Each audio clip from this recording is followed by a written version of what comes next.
This is Carmel Bear, and you're listening to the Hidden Oaks Overdose Football Fix. Thank you, Carmel Mayor. Good morning, everyone, and welcome to the Hidden Oaks Overdose Football Fix podcast. I'm one of the hostesses, The Garlic Johnson. We are joined, as always, for episode 107 on September 17th, 2022, Saturday morning at 8 a.m. by our other lovely hostess, The Joshua Mitchell. Josh, say hi to the folks out there. Hi, folks. Beautiful. As you guys know by now, you can interact with us on the Discord. It seems like we're picking up this year. We got a lot of just general chit chat. I think the minimal channels is helping us a bit. Maybe it makes it a little less intimidating. I don't know. But we appreciate the interaction we get in the Discord, and anyone else who wants to continue to put a bunch of shit in there about football or a bunch of shit about anything else, we appreciate you. People can also leave us voicemails. Hidden Oaks Overdose, or no, it's anchor.fm/hoodpod/message. Type that into your browser. Anchor's changed their app a little bit, so that doesn't work the same. But if you just go in your internet browser on your phone or on your computer, anchor.fm/hoodpod/message, you can still leave us messages like you were before. So if anyone would like to do that, we appreciate that. The segment start time's down in the description below. I figured those out. And as always, thank you, Levi Oki, for all the beautiful art that we've been using for years and years now, at Levi Oki Illustration on Instagram. Josh, how we doing this morning? Asher slept in until about 7, so kind of threw a little parade today. He's finally getting over his hand, foot, and mouth, and we get to go after the podcast today. Instead of going grocery shopping, we're going to go buy me dress pants because we found out a couple weeks ago I don't have any that fit. What? Dang, dude! COVID really got all of us, huh? All right. Well, I mean, go ahead. It's because Nikita says it's because I bike now, and so my legs they fit in the waist, they just don't fit in the thighs and the butt. I like to say it's because AJ Dillon's my hero. But I like to say it's because of the 5 scoops of ice cream I have breakfast, lunch, and dinner. You know, that could do something. I'm no one to give anyone health advice or, eating advice. My caloric intake has been off the chart since about 3rd grade, okay? But I'm glad to hear your little man's doing better. And I genuinely wanted to ask you, so we weren't sure exactly when to do the show, but last Saturday the show wasn't too disrupting. I know Saturday morning was you and Nikita time to go grocery shopping and this and that, but the podcast hasn't been on Saturday morning. Wasn't a detriment last Saturday? No, it worked well. Hell yeah, brother. Well, let's get right back into it. I'm doing good as well. I'm doing good. You had asked. But I'm most excited to hear about your little man. I had a pretty uneventful week, honestly, so not much to report on this side. Just excited for more football. But getting right into it, Josh, the start and sit from last week, because we've got plenty to talk about this podcast. We've given ourselves maybe too much content. Maybe we'll trim it down next week, but we can also rapid fire through a bunch of the stuff later on. But start and sit last week, how did we perform? You and I were picking players together. Who do we play? Who don't we play? How do we do? Last week I gave us 3.5 out of 5 just because of the one that we were kind of split on the most was Hunt and Patterson. And we ended up going with Patterson, but the note said Hunt. But they scored within 0.6 of each other, and they both put up 20 plus points in PPR. So I say, that's a good one to be a split on, so we'll get a half point. We lost in the flex by 1.5, but our overall difference between with our picks versus the ones we didn't pick was 15.65 points. So if you would have gone with us, you'd have scored 15 more points than you would have if you would have done it yourself, dummies. So what you're saying is we are the superior fantasy brain. We know all there is to know. Yes. All right. Well, Brian reached out to us, or I guess he texted me. He wanted to know which Houston running back to play this week and or Breece Hall. I'm pretty sure he's just going through his literal fantasy team in the redraft league, so we're giving Brian fantasy advice for the Hidden Oaks redraft league. But so who do you think? You like Dameon Pierce? Obviously, rookies can start slow, but Rex Burkhead saw some receptions. Dameon Pierce wasn't a great stat line. Breece Hall, though, who we also talked about last week, didn't have a great stat line either. Michael Carter looked good week 1. I think that'll change over the course of the season. But going into this week, just week 2, do you like Dameon Pierce? Do you like Rex Burkhead? Or do you like Breece Hall in a full PPR format? In a full PPR, I guess I'd probably go with Rex Burkhead at this point, just because, like you said, rookies can start slow. If I were to go between the other, Rex Burkhead or Brees Hall probably. Dameon Pierce, they said he's going to get more opportunities this week, and until I see it, I won't believe it. But I do think that he is going to start stepping it up. But the defense that they're going against had done good against the run last week, so I would stick to what's been safe the first couple or the first week at least with Brickhead or Hall. Yeah, Brian, I guess the way I would frame it is I think in a full PPR format, Burkhead certainly has the safest floor. I mean, Coach Speak comes out, and Coach Speak can be nonsense every week, but they said that Dameon Pierce really needs to work on his pass catching and his pass protection. So, AKA, they really don't want to have that guy on the field in crucial passing down situations. So, that's tough. That limits his snaps, that limits his ability to be on the field to get touches, even if they're accidental, it's like a check down or whatever. So I think the safest floor is Rex Burkhead.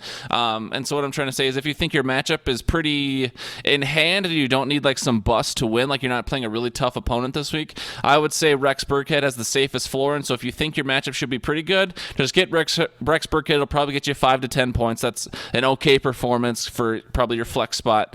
If you need a bit more of a boom to win, let's say, you're not going to beat your opponent straight up and you need more of a swing and a hope for a home run, Brees Hall, I think, would be that play. Dameon Pierce is third in the ranking, so I would go Rex Burkhead, Brees Hall, and then Dameon Pierce in that order. But Brees Hall has the potential to break out. I think Brees Hall eventually will have a breakout game. It's just tough to know when that'll be right now. So that's what I think. Week 7. It could be.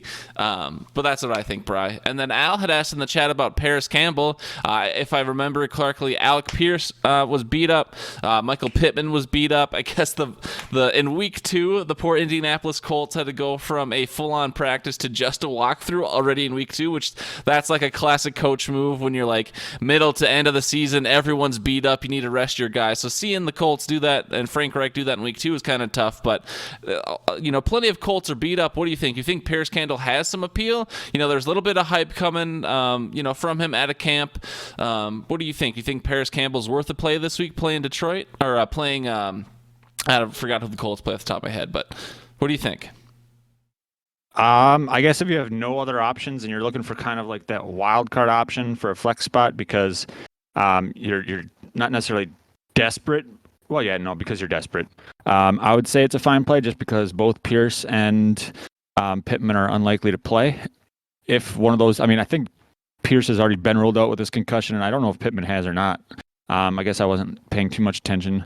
I would say, yeah, that's fine. But I'm going to guess that there's probably somebody else out there that's worth playing over Paris Campbell at this point, just because this guy's been in the league for 3+ years. He's been injured for 4 of them, and He's not necessarily shown that he's the dude, and yes, there has been camp hype, but there's been a lot of camp hype that's not panned out over the years. Like Dameon Pierce. No. How dare you? Al, I understand the appeal. I looked at it. The Colts are playing Jacksonville, so you hope that's some sort of revenge game from Clowntown last year. But I would stay away from all the Colts this week just because who knows what they're going to do other than Jonathan Taylor. I think Jonathan Taylor's a safe play, but I would not play Paris Campbell either, Al. So that's what I think. All right, Josh, moving into our table here. We don't have to move along too quickly, but I know this was the bulk of the podcast last week. So maybe we could go just slightly quicker than we did last week. But I put together a table here, some starts and some sits, and I know you didn't put it together, but it's very easy for you to read.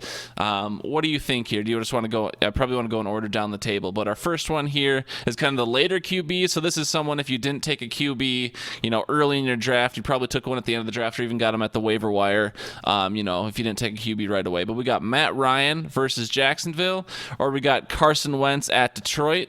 Which QB do you like this week in our start set?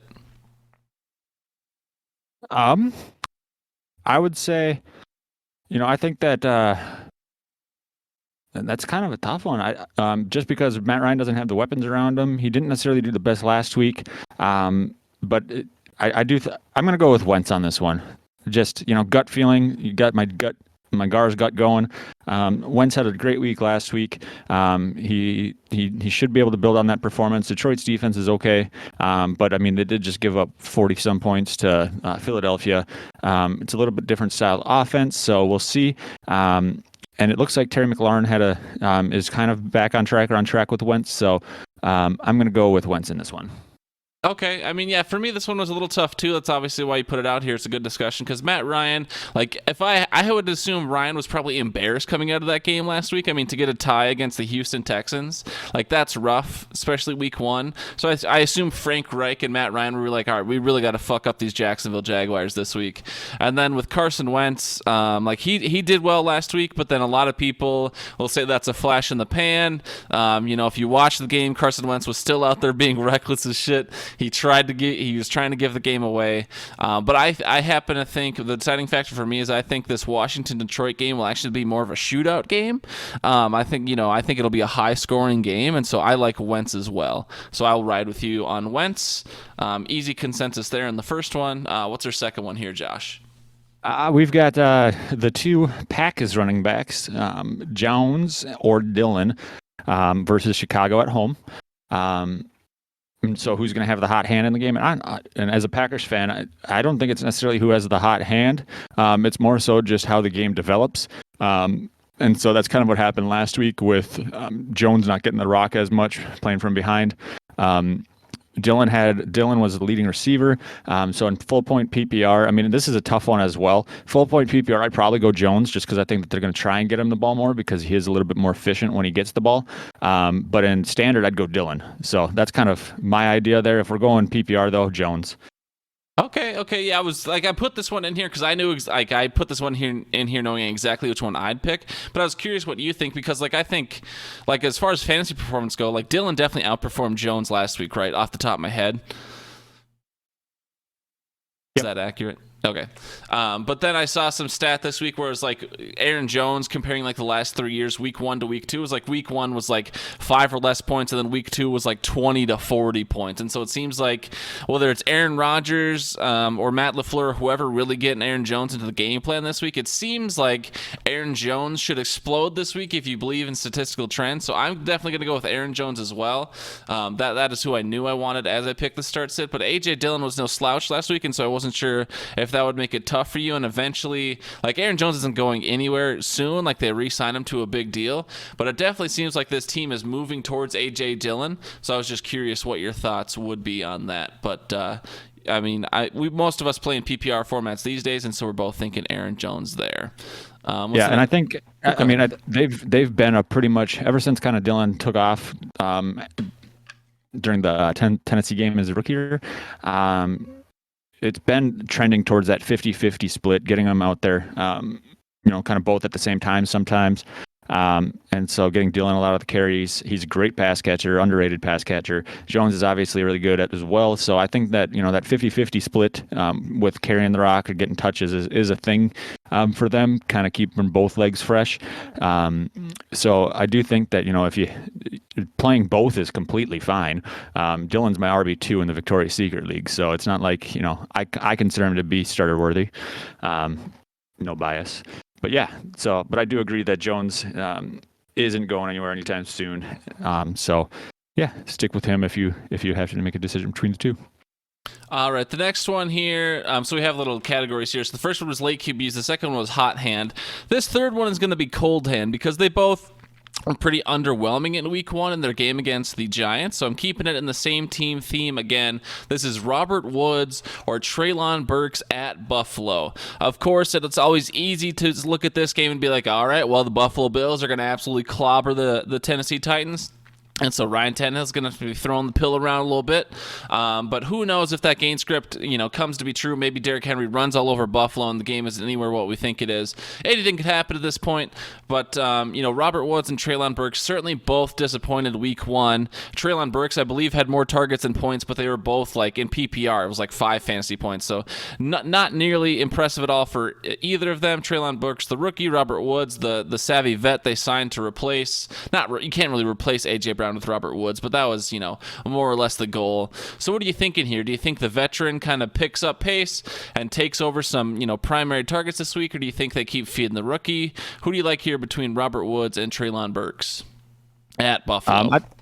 I think that they're going to keep feeding the rookie. I think that Treylon Burks, him getting more targets shows that Tannehill trusts him. It was just 1 week, but more targets is typically a good thing. Robert Woods is coming off that ACL, so who knows how fully healed he is. And so I would go with Traylon on this one. Interesting. Okay, I guess I was definitely leaning Woods, and I know we're picking together, so I'm not afraid to concede to Burks. But I think it's one thing we haven't talked about really, at least on the airwaves itself this year, is that week one can always be fluky and weird, and you really shouldn't overreact to week one when you can help it.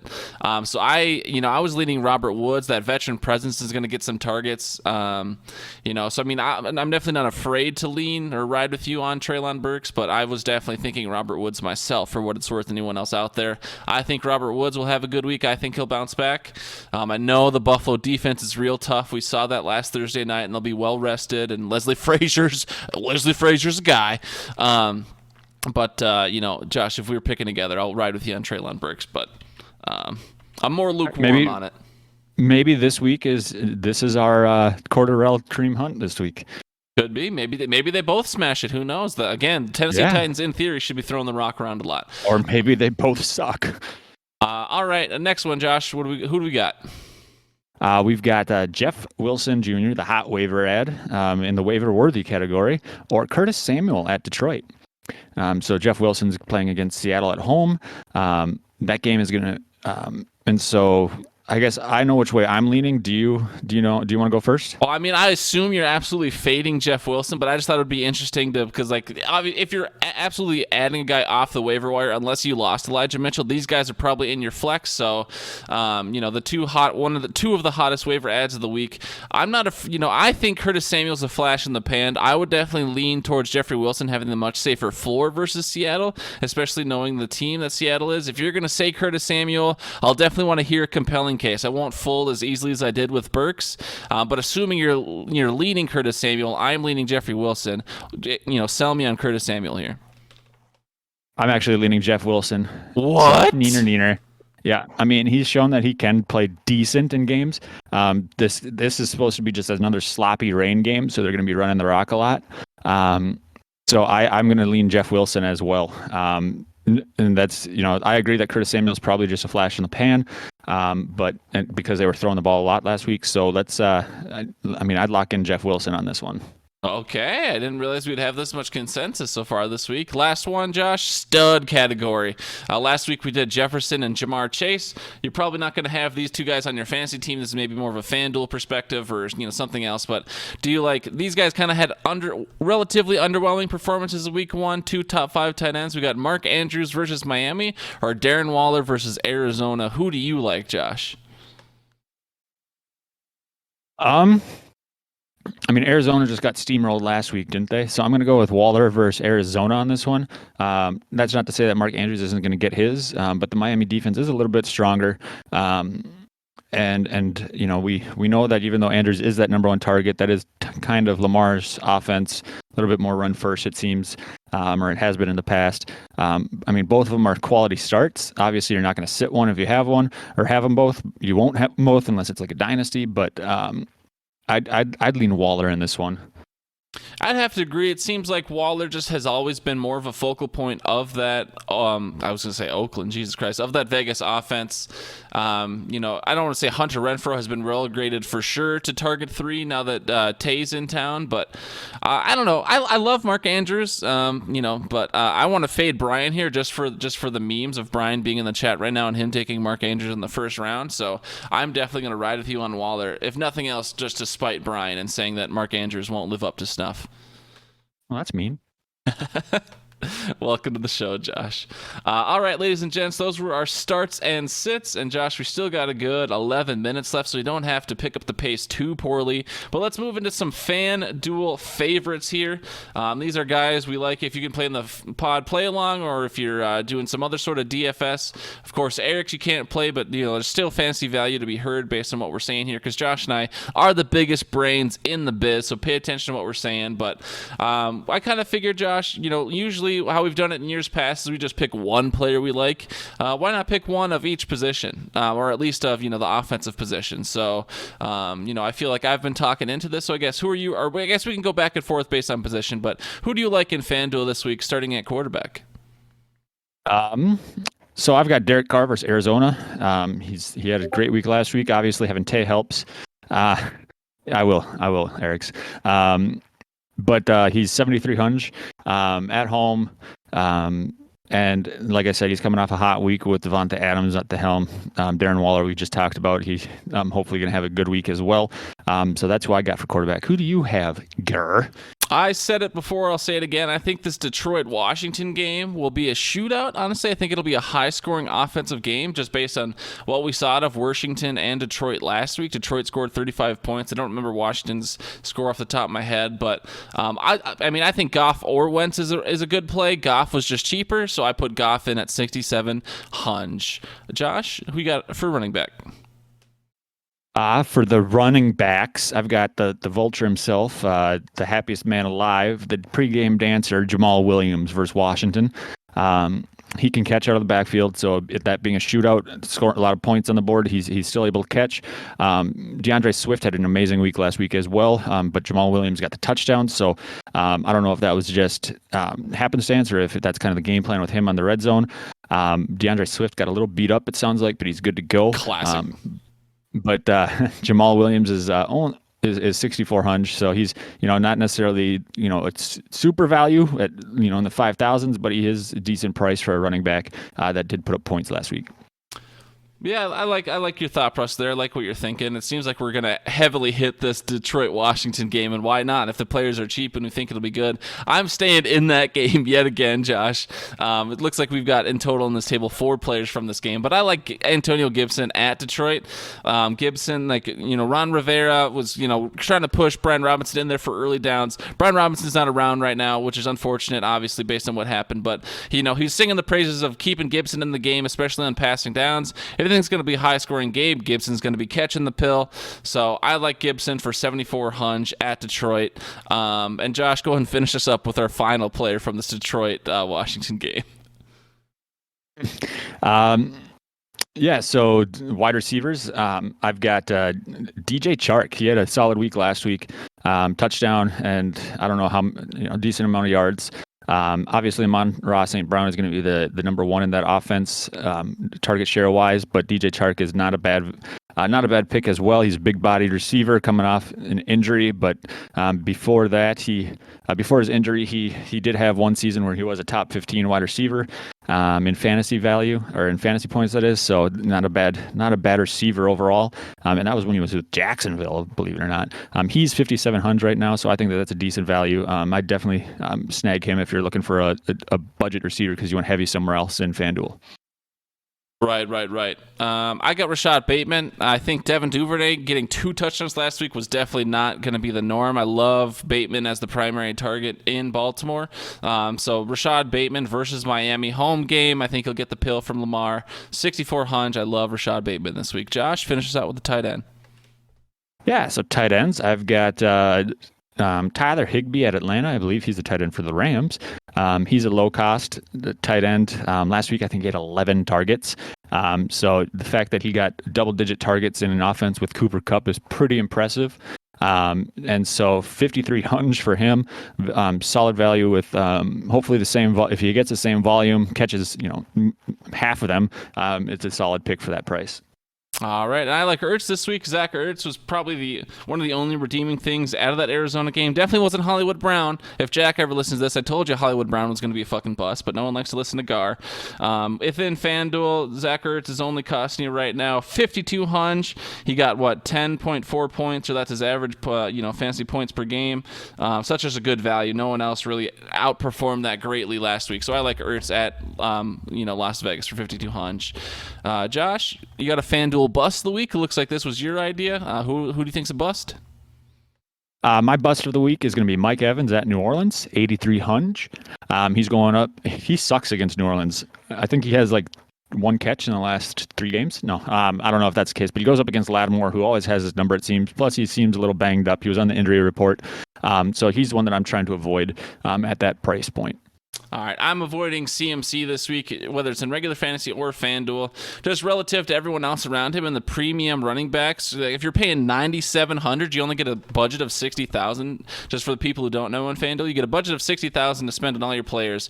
CMC does not deserve $9,700. There's just no chance. It seems like he's on some sort of load management, and maybe the game script didn't go the way they wanted to go last week against the Brownies. But I think the Giants are a realer team than people are giving them credit for, so there's no way I'm giving CMC that much money when I could get Jonathan Taylor for just a little bit more, or some other players that were still better for a little bit less. And that's who we got for FanDuel faves and busts. Josh, we'll go through these next ones rapid fire. We know we have some listeners who play with us in the over-under. It's basically legal sports betting on Sleeper in Minnesota, so you can play some over-under bets. You got to do little parlays. That's how they get you, but I'll just rapid fire go through. I love Chase. Go ahead. Oh, sorry, I'm going to interrupt because I do want to go ahead and point out something that you mentioned earlier during our table here with you picked Ertz because he's the guy in Arizona and that Marquise Brown sucked, but Marquise Brown actually had more catches, yards, and he had a touchdown. Ertz only had 2 targets and a catch and a touchdown. So I do think that we needed to make that clear that your information had been falsified. But I do think that you are correct that Marquise Brown is not going to live up to the hype that he had preseason. Go ahead, Gar. Who do you have? Josh, whose team are you fucking on here, pal? This is we get the chance to put out all the disinformation we want. It's the integrity of the pod. We've never had integrity before. I don't know why we're starting now. Anyways, as I was saying, we need to rapid fire through these sleeper contests so we can get into our last little discussion of the weekly preview. But if you'd like to join us in the sleeper squads, I know you have to be in the U.S. and you have to be in certain states. Most of us are in Minnesota, so you can play. But if you'd like an invite, if you'd like to do some sports betting with us, let me know and I can get you an invite to the Ben's degeneration of gamblers or whatever, Benjamins. Anyways, I love Chase Edmonds over 4.15 rush yards. I love Donovan Peoples-Jones over 38.5 receiving yards. He kind of broke out last week. He seems to have some chemistry with Brissett. I like Kyle Pitts over 46.5. Seems like the game script they're going to have to throw it a lot more in Atlanta. And then I love Davis Mills over 223.5 passing yards. Josh, who do you like this week in the sleeper over-under contest? Yeah, I'd seen you put a bunch up there, so I'm only going to go with 2, but I have Amon St. Brown over 6.5 receptions. He's at 8 receptions in his last 8 games, I believe. So I'm hitting the over on that one just because, trends. And then Trey Lance under 193.5 pass yards. Trey Lance sucks. He was busy making it rain, and it's going to be raining on Sunday. So I don't think he's going to hit 193.5 pass yards. So, yeah, those are my 2. All right, you're fading, and I'm sure we'll have more come Sunday. It's kind of harder to know Saturday morning, but I figured we'd get that in there. Maybe we'll encourage some people to join us in the sleeper squad, or maybe we'll just cut it from the show. Who knows? But I mean, we've been placing a lot of bets early here, and so I think it's fun to just talk about. And you can always glean a little fantasy advice based on who we're fading or who we're loving this week. So the more we talk about players, I figure the better off our show will be. So I appreciate you jumping on that. I know that was new this week, but I didn't leave a lot of time for the weekly preview, but we didn't really talk about it much last week, so we don't really need to spend a lot of time here. But I guess just anything in the in the Hidden Oaks League, Josh, or did you end up putting any waiver wire claims on some players we were talking about, or did you just lay low like you said you would? Yeah, I laid low. I laid low. In most leagues, I am sitting here sweating over Herbert's cartilage. But overall, yeah, I didn't make too many claims. Really just kind of cleaned up injuries and defense since I'm a streamer of Ds. But yeah, how about you? Did you have any waiver wire or league information you'd feel good to share? I mean, I definitely was I took in some of my drafts, like in the deeper leagues, like in Guillotine, I had already drafted Sterling Shepard where I could. I definitely went out of my way to pick up Sterling Shepard on the waiver wire. It wasn't like a big fab situation. No one else was really looking at Sterling Shepard. But with Kenny Dalglish being garbage and then Wan'Dale Robinson has been ruled out, Sterling Shepard is now a hot ad. So I got in just a little bit early from other people. I got in the ground floor. So I like Sterling Shepard. He's always been Danny Dimes' favorite target. So that was a waiver wire ad I loved this week. Other than that, that, I really like the Steelers defense this week against the Patriots. And speaking to that, I want to shout out Eric's in the chat who called a shot last week with the Steelers beating the Bengals. He's calling a shot again with the Steelers beating the Patriots 71-2. And Rudolph will be starting next week for the Cowboys. Who knows? But shout out to Eric's. But I do love the Steelers defense this week. Billy B usually starts slow, and Mac Jones is having like back spasms, and that offense looks terrible. So the Steelers defense, in theory, should feast this week. The only other storyline I want to hit is that people need to. So Josh, I know you've been on the receiving end of it a lot. I don't think you've ever taken it personally necessarily, but when like you're overhyping Josh Gordon, when you're overhyping Dameon Pierce, when you were overhyping Keelan Cole, all these players that I'm just like, Josh, you need to fucking chill out. Sometimes you're doing it as a meme. Sometimes you're like genuinely on the hype train.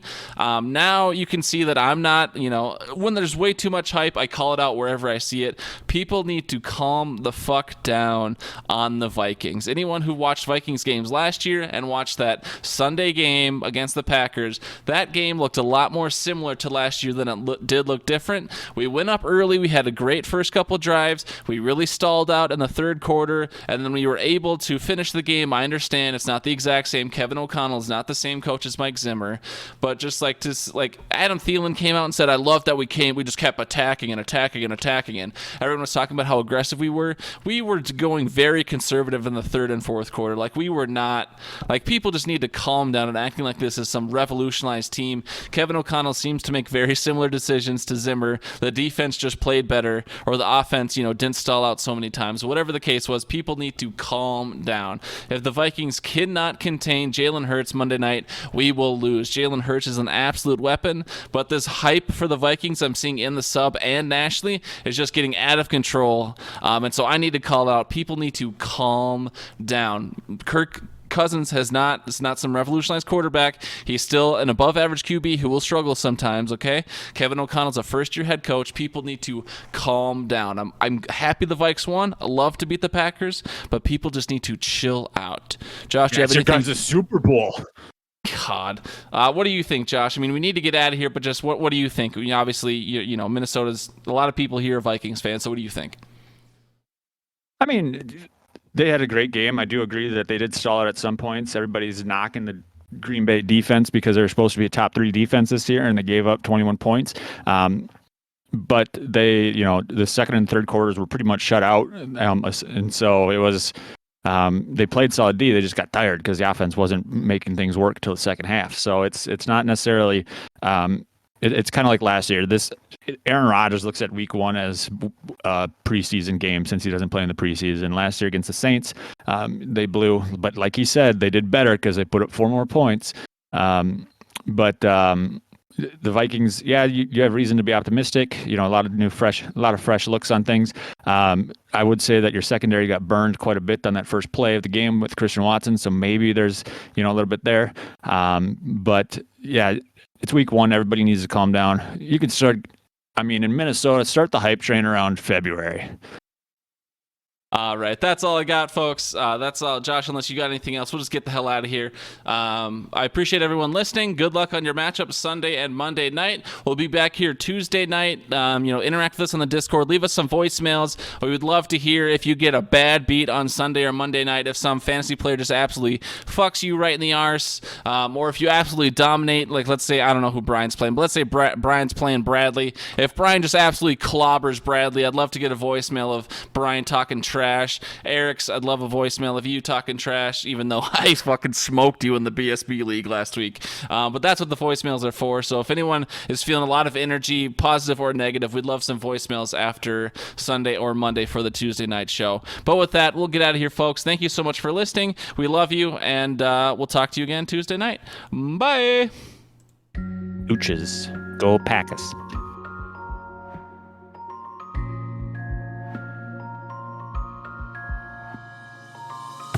Bye, Gar. Bye, Josh. Good show today, pal. Thanks. You too, buddy.